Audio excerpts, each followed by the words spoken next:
Okay, thank you guys so much for joining us. We have a lot to go over in today's show. We're going to be talking about what's going on in the Russia-Ukraine war, what's going on with Putin. The CIA is now trying to clean up the mess of the US State Department. We're going to be talking about Benjamin Netanyahu and the Israel-Gaza conflict. Ray, thank you so much for being on the show today. Most welcome, Stephen. Your training with CIA and delivering the security reports to Ronald Reagan just lends so much usefulness to us who are just trying to understand how the government works, these intense conflicts, and how to resolve them. Are you familiar with the beef that's going on between Ukraine's General Zelenskyy and President Volodymyr Zelenskyy? And can you give some background on what caused that infighting, and which of them do you think is correct? Well, the infighting was caused when Zelenskyy got up or talked to the London Economist, I think it was, and said, we're at a stalemate. We really need to figure out what to do now. And Zelenskyy went off this rocker. There's no stalemate. Don't say stalemate. We're going to win this thing. We're going to win. Now, it's Zelenskyy, the president, who is going crackers, so to speak. He's delusional. And a very interesting Time front page or cover article just last week gave chapter and verse about that from his lieutenants. So there's a very strong movement within the Ukrainian superstructure there to ease Zelenskyy out. He's completely isolated. Problem is, they don't know exactly who to put in yet. And it's a real rock and a hard place because they have the Nazi element there with the Azov battalions and all those very, very strong people, some of them under arms. They have Zelenskyy, who would seem at first glance to be the obvious pick, but they've got all kinds of other things, including an attempt on Zelensky's life, for Pete's sake, when one of his main aide-de-camps was destroyed, was killed by a live hand grenade. So there's lots of intrigue going on there. I would not, if I were an insurance company, I would not give Zelenskyy any more life insurance. Okay. Do you think General Zelenskyy is correct that we are at a stalemate, and how dangerous is that? It's worse than a stalemate. Ukraine has lost, Stephen. This is the big secret. I mean, it may be that Joe Biden was told to say Russia has lost, but that was wrong. Russia has not lost. Ukraine has, and so has the Western supporters of Ukraine. So when you take that into account, and you see that a stalemate means sort of like an evenly balanced thing. Well, you have Russia here with all the manpower and all the weaponry to finish off what's left of the Ukrainian army, and you have the Ukrainian army hanging on desperately. Zelenskyy sending them into all kinds of death traps, as he did way up north there just 6 months ago. You have the army now saying, we don't want to send more of these young men and now women into battle to be smeared by Russian artillery. So there's ample reason for Zelenskyy and the rest of them to say, look, please, Zelenskyy, go to one of your estates in Italy or wherever, and let us do the rest of it. He's well appointed. He has lots of stuff to go to. The question is, could he be silenced? He's pretty delusional. And so that's why I wouldn't sell him any more life insurance. Okay.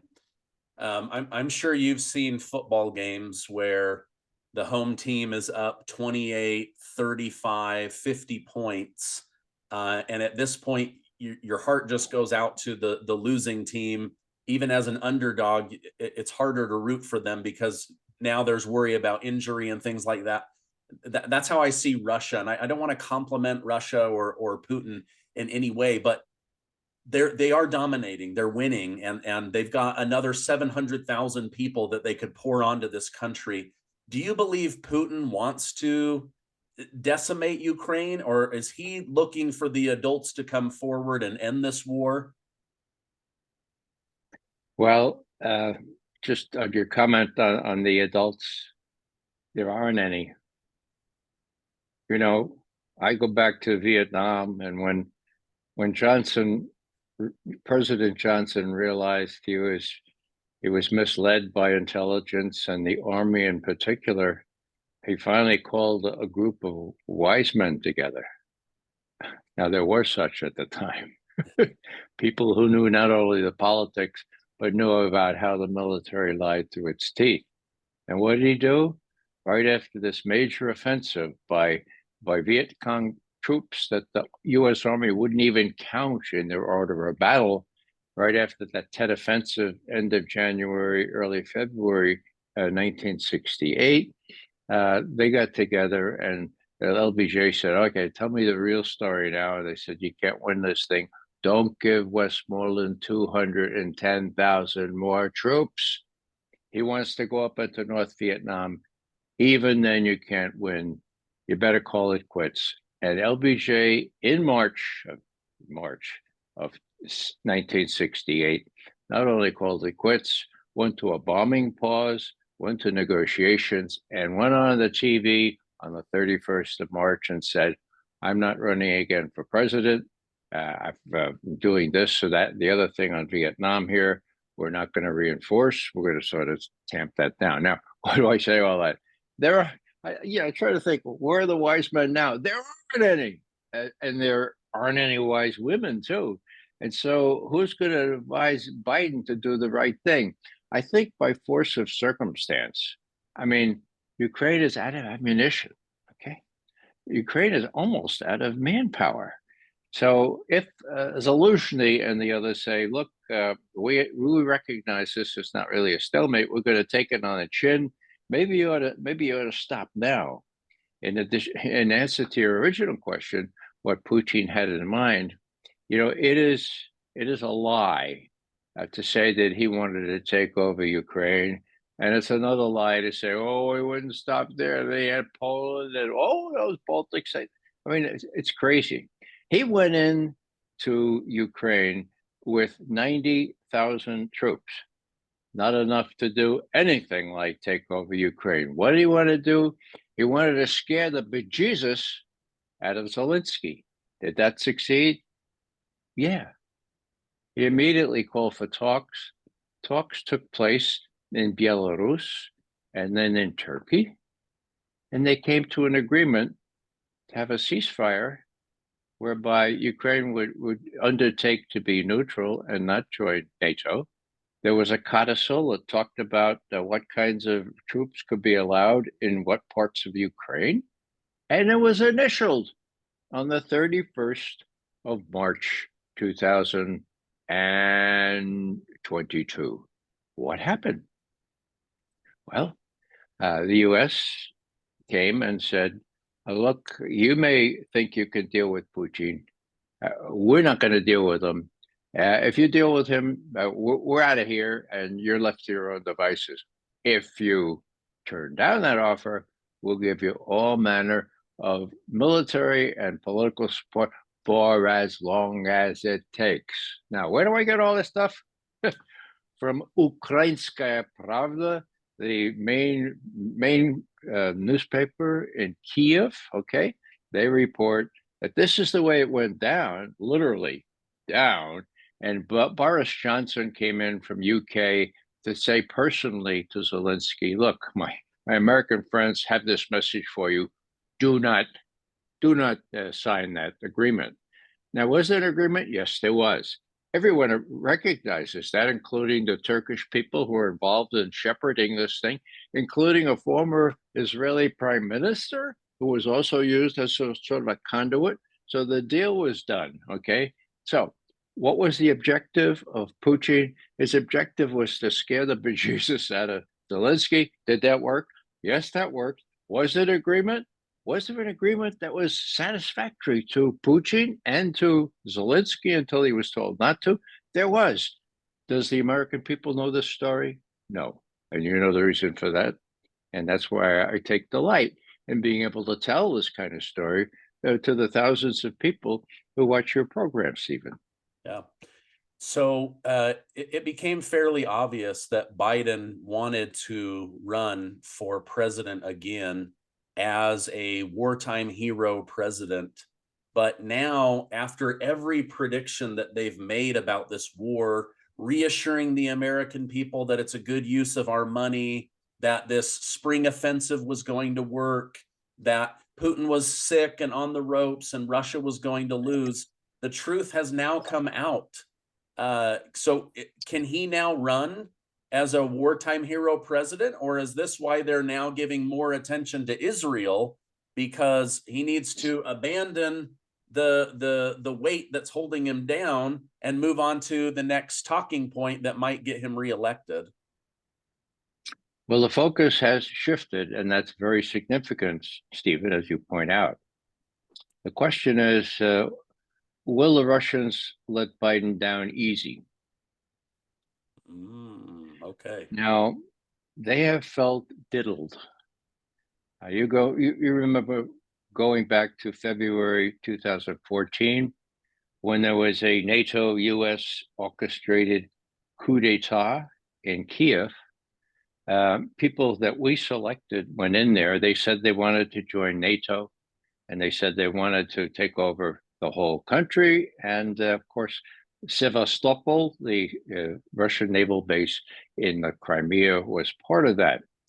You know how that came out. Crimea had a referendum, and then they joined Russia. The two eastern provinces of Donetsk and Lugansk also didn't want to be ruled by this coup regime. They banned Russian as an official language. They started shelling these people in Donetsk and Lugansk. So what happened?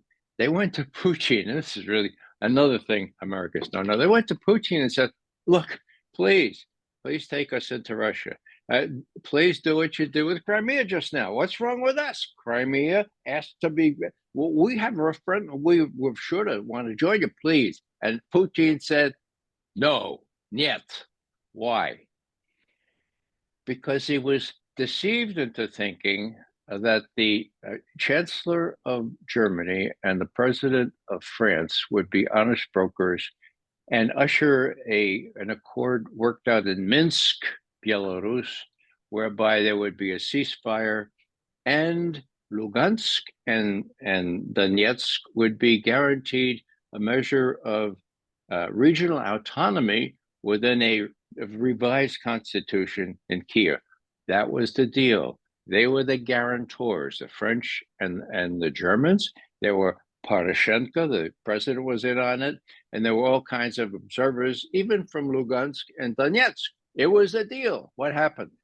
Well, nothing happened with respect to regional autonomy. And why was that? We know now. Angela Merkel, December 2022. Oh yeah, Minsk. Well, that was just a device to allow time for the Ukrainian forces to get real strong and NATO to train them and equip them. And look at them now. So wasn't that pretty clever? What's his name? The French fellow, Hollande.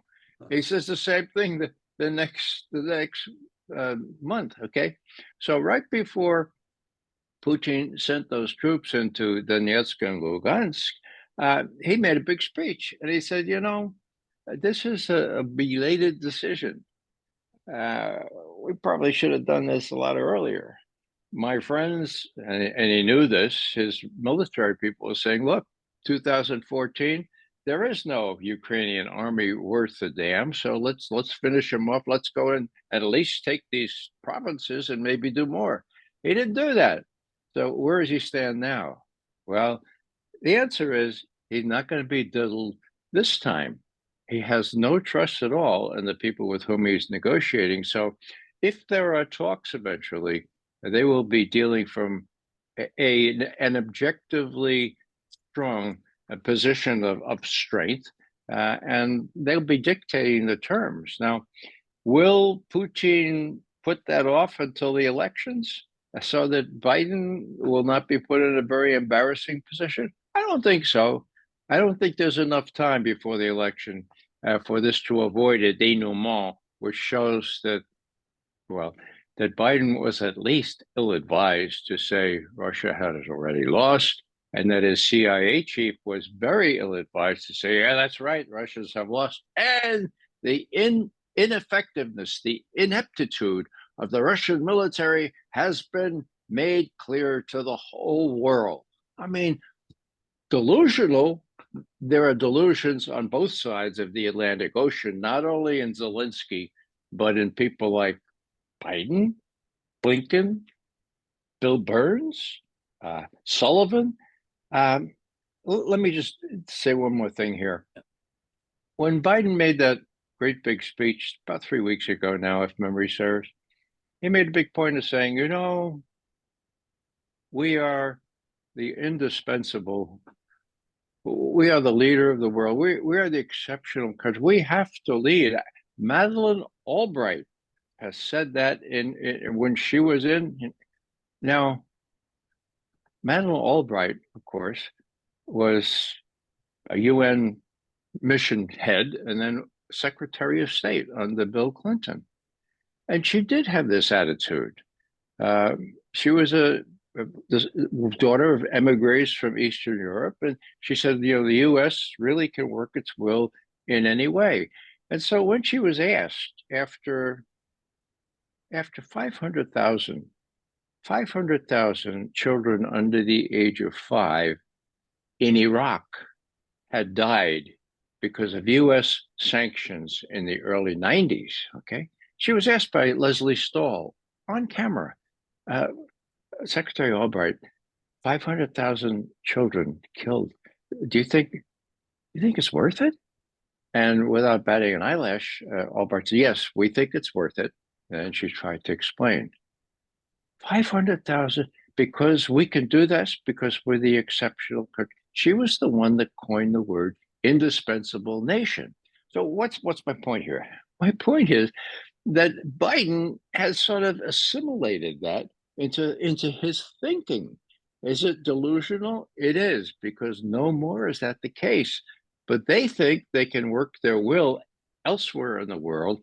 And the most recent manifestation of that was this clown, and I used the term advising, Blinken going around, okay? He goes to Egypt, this is the first trip recently, and he says, look, we have this plan, and the Israelis wrote it all down in a think tank document. We're going to take the people who live in Gaza, we're going to get them out from the south, and we're going to put them in the Sinai, your Sinai, Egypt Sinai, and we're good for the money to get the tents, and then we'll figure out where else to put them. What do you think? And El Sisi, the president of Egypt, says, what? Forget about it. You know, it was an awful session. We didn't see exactly the word, but that's what he broached. And nobody in that whole area, not the Turks, not the Arab countries around, nobody would buy that. But that was the plan, okay? That was number one, okay? Then he comes back for a second trip and he says, okay, we want to support Israel 110%, so to speak, but we're willing to tolerate maybe a pause in the bombing, but not a ceasefire. Okay. Now, last thing I'll say on this is a humanitarian pause in the genocide.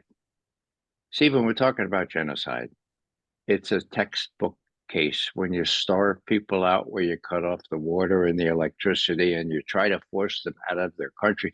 That's genocide. So does it strike you as something of an oxymoron to be talking about a humanitarian pause in the genocide? So 4 hours, we'll let people move around, and then we'll restart the genocide.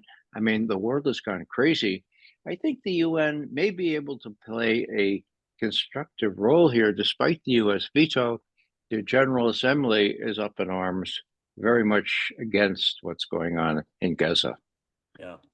I mean, you've spent most of your adult life trying to educate people on the wrong of the United States attacking Iraq.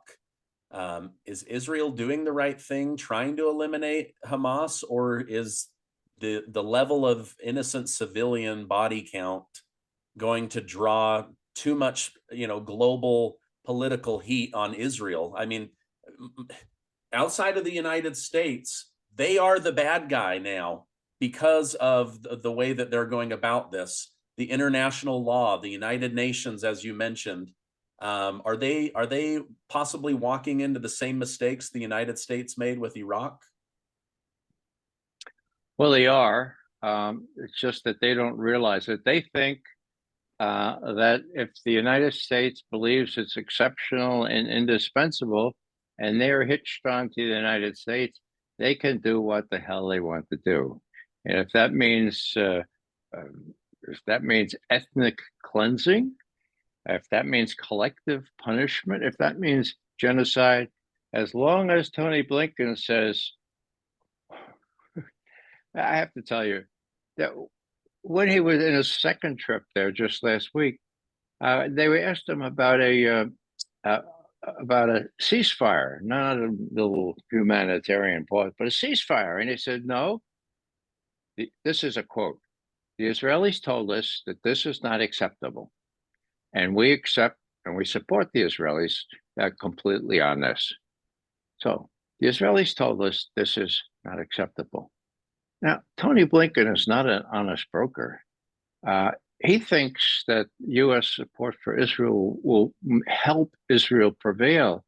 And he's living in the past because in the past it was enough. Right now, it's not enough. Iran, Hezbollah in the north and southern, north of Israel, southern Lebanon, they both have missilery and other weaponry that can obliterate Israel, worthy to try to use, for example, their nuclear weapon. So things have changed. The world has changed. The U.S. has diminished in power. You have not only what people I mentioned, but China, Russia in the background cheering on the Palestinians. The UN, as I said, the U.S. was able to veto one resolution just for ceasefire.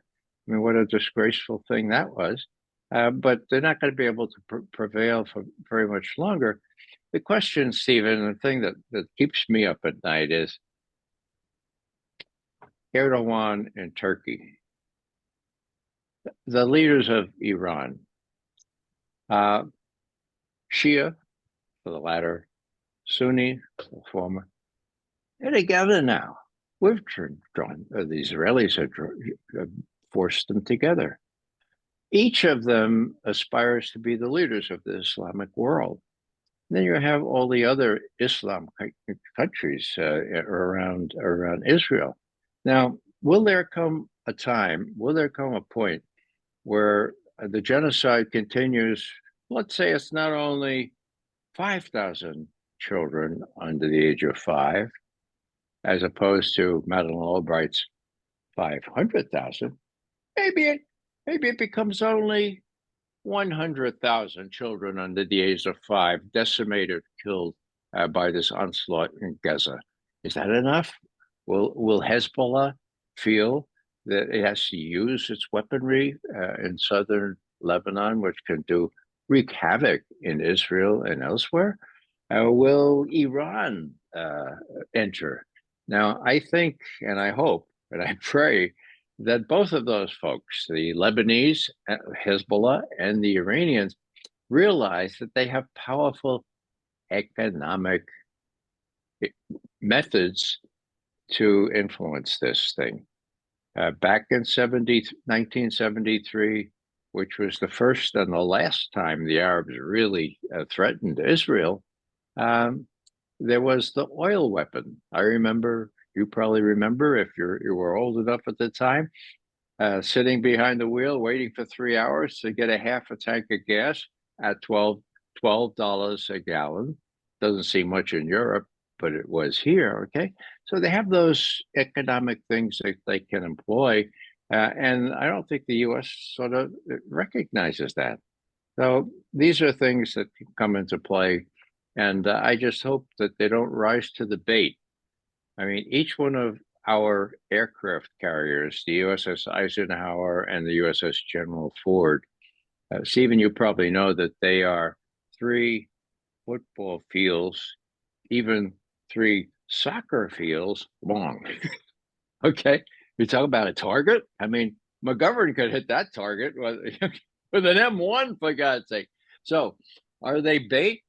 Well, the answer to that is there are people in Washington that would just be delighted to have the U.S. involved in a war with Iran. They've been trying for that for many, many decades. How about Russia? There are also people in our leadership who would just as soon get involved a little dust up with Russia. So that's the problem. That's the real concern that I have. The question is Putin, are the Iranian leaders smart enough to realize that that's what these guys would want and that they can be thwarted in a way where that doesn't come to pass, where they finally realize that Israel's not going to be able to work its will, and that however indispensable or exceptional you think you are, and Israel thinks it is by virtue of its association with us, going to lose out this time. It's just a matter of some weeks. And I just hope that the worst doesn't happen in terms of active, open hostilities in the interim. Yeah. Well, okay. Final question, and then I appreciate you lending us your time and your mind. Benjamin Netanyahu seems to be ignoring all the warning signs that are coming from leaders in surrounding countries. Is there any chance he's trying to redeem himself as a wartime leader that gets the revenge that Israel wants? Or is he at this point just, does he really feel backed into a corner and he has to attack for the good of Israel? Well, actually, Stephen, I would rephrase that and say for the good of Netanyahu.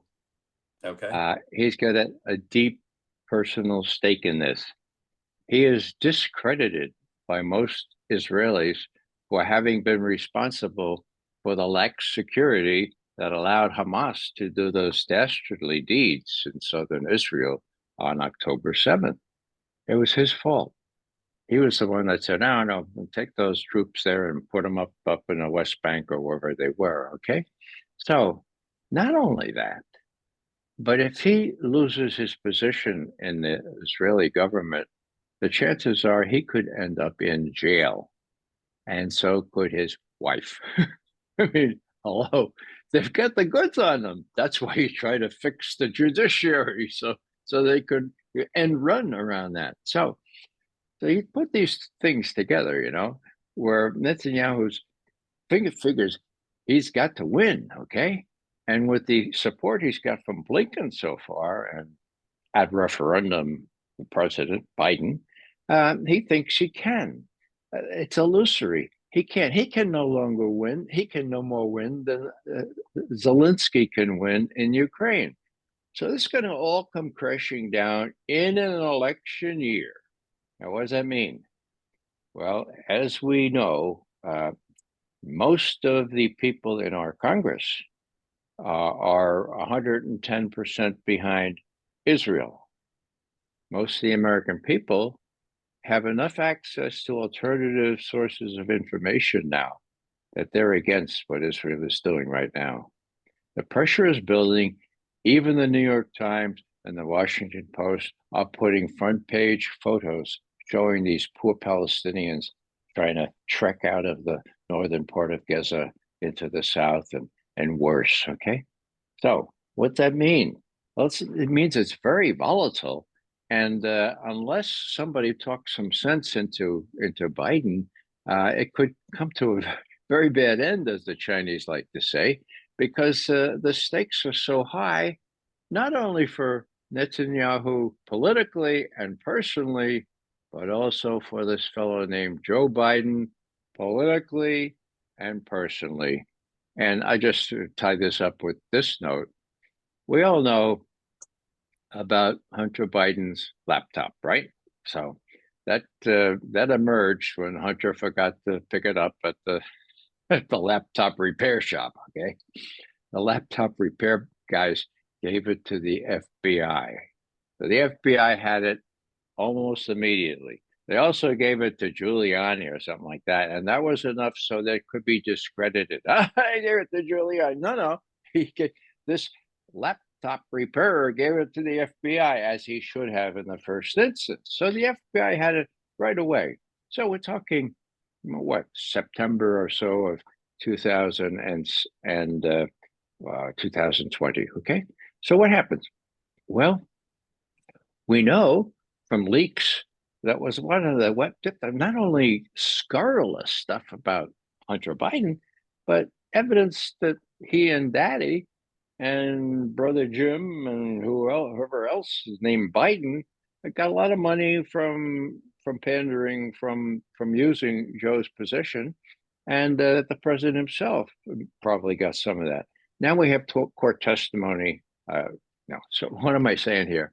I'm saying that the laptop is going to be the denouement here in terms of Biden, the more so since the laptop played a major role in Biden's victory in 2020. And, not many Americans or not many people know how that went down. So I'm going to take another minute, if I may, Yeah, go ahead, to please. explain that. Yeah. When they found the laptop, as I said, they gave it to the FBI, but things kept coming out, and it was very embarrassing about bribery and that kind of stuff. So Tony Blinken, now he's Secretary of State, he was really concerned that Joe Biden might lose the election if they didn't fix this in some way. So what did he do? He called up his old friend Mikey Morell. Now, Morell had been acting chief of the CIA for some years. And he said, Mikey, look, we need to do something about this laptop, Hey, here's an idea. Why don't we blame it on, why don't we say the Russians? Could you get, say 50 former intelligence directors, CIA and others, and could they say that this is a Russian operation? Could they say that this has all the earmarks of a Russian intelligence disinformation operation? Could you do that? And Morell says, sure. How soon do you need it? Tomorrow. That's how corrupt these guys have become. So, 3 days? 3 days, he's got 50. Then he has himself, Mikey Morell does, and he got 51, okay? And they give this memo to Politico, a little tool. Politico puts it out and say, these 51 intelligence directors, 4 of them former CIA directors, say this is a Russian intelligence disinformation operation. Okay. So the stage is set for the last debate, Biden and Trump. And Trump, he says, what about that? What about Hunter's laptop? And Joe Biden rises to the occasion and says, oh, Mr. Trump, don't you know that 50 former intelligence directors, including 4 from the CIA, they've all said that has all the earmarks of a Russian intelligence disinformation operation. Did you know that? Of course, Trump was not well schooled in how this thing works, so he blew it. Now, I don't know if that helped Biden. I suggest that did help Biden win the election. I don't know by how much. It's impossible to say. But did any of these former intelligence directors think to go to the FBI and say, hey, FBI, you've had that laptop for several months now. Does it bear all the earmarks of a Russian intelligence disinformation operation, or does it not? The FBI would have had to yell, would have had to tell the truth, which is no, or would have to be involved in this conspiracy. Conspiracies are all over the place. This was one that really helped Joe Biden. So what's my point here? Blinken I mean, this has got to be illegal. So it's not only Joe Biden, it's not only Hunter Biden, it's Blinken himself that could be brought to trial and put in jail for a little while, and Sullivan as well, because Sullivan was Hillary Clinton's main man for Russiagate, the Russian hacking of the DNC, which we know from court testimony never happened. Nobody hacked into that DNC emails, not the Russians, nobody else. And we have the head of CrowdStrike, the cyber firm that looked into that, testifying under oath in December of 2017, mind you, that there was no evidence, no technical evidence at all, that anyone hacked into those DNC emails. So Julian Assange of WikiLeaks got those emails some other way, maybe a little thumb drive to copy them down and put in, go across the Atlantic. So what's the problem there? I'll bet you, Steve, if you went out and asked most of your friends, what about those Russian hacking into the DNC emails? I'll bet you that 80% of them still, oh yeah, wasn't that terrible? Because the New York Times has kept this under wraps since, well, first it was Adam Schiff kept it under wraps. He was the head of the House Intelligence Committee. He kept it in his bottom drawer for 2.5 years. And then it was released because Trump finally realized he was president and told his intelligence director, you tell Schiff if he doesn't release that testimony from the head of CrowdStrike, we are going to do it. And so on May 7th, 2020, okay, what's today? Today's what, November something, 23. I was like, do the math, okay? The New York Times and the Washington Post, even though that testimony saying there was no hacking by anybody, the Russians, anybody else, of the DNC email, even though that's been out since the 7th of May, 2020, the New York Times has not published it. And you have Hillary Clinton and others going around still talking about the Russian hacking and wasn't that terrible. That's as bad as it gets.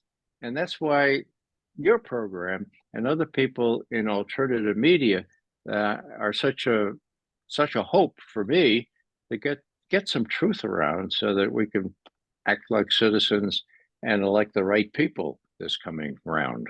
Yeah.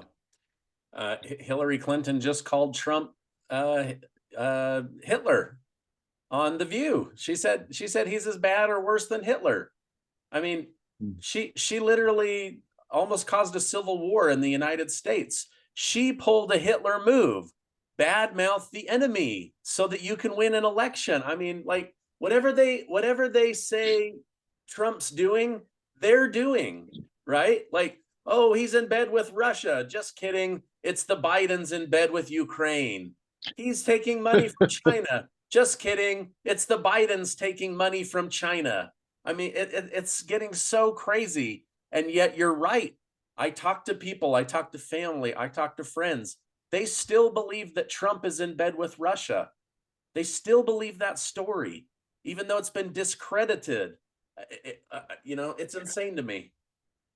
Well, Stephen, here's a more recent thing. After the January 6th debacle in Congress, when all those demonstrations prompted by Trump, Hillary Clinton had her own little interview show, and she invited Nancy Pelosi on, kindred soul, And here's what Hillary Clinton said.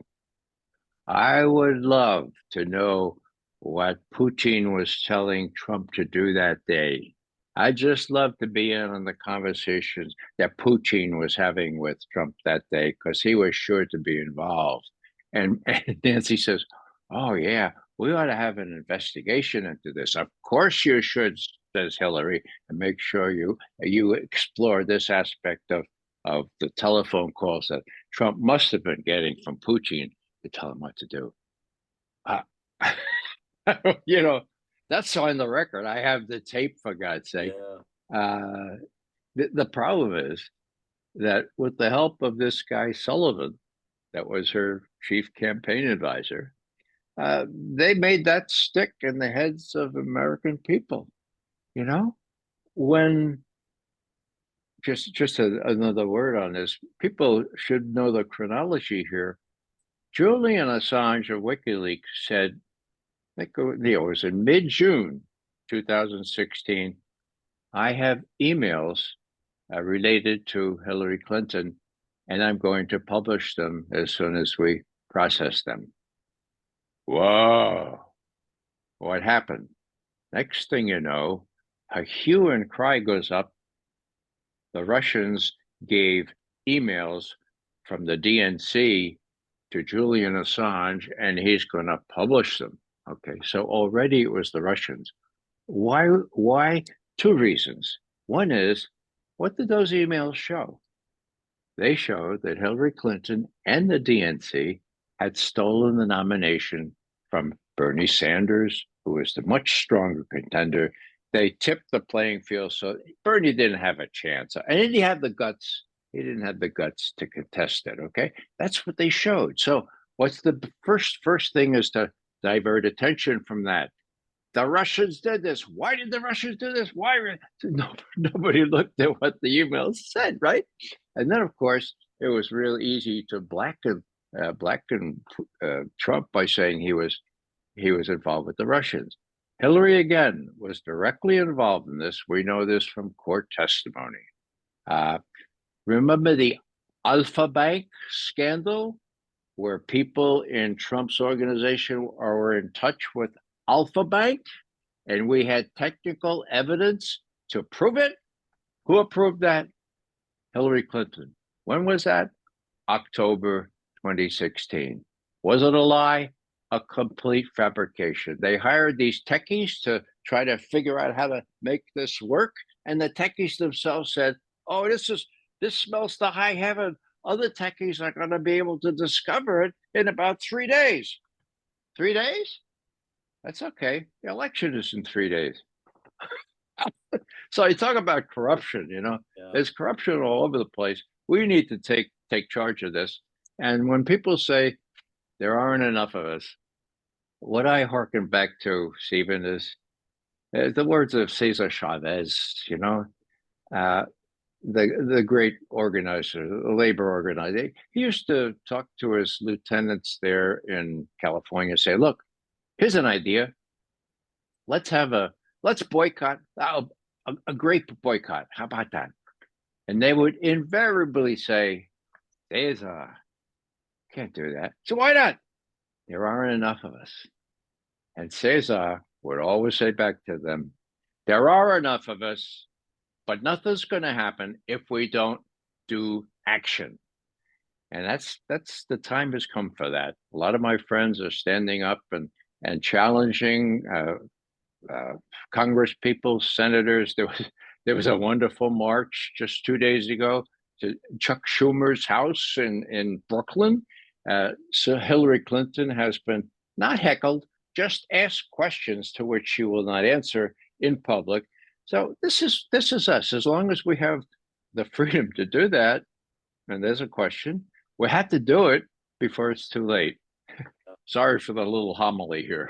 Oh no, that's okay. This is all like, sometimes I just pinch myself that this is what we've been put through, and then we're told it was the other people that put us through all of this. So, well, Ray, thank you so much for coming on the show, keeping us in the loop on what's going on. These are two major conflicts that, nobody wants them to spill over into something much bigger. So let's hope and pray that they don't. I hope you have a great weekend. Thank you again for coming on. Thanks very much, Stephen. Glad to be with you.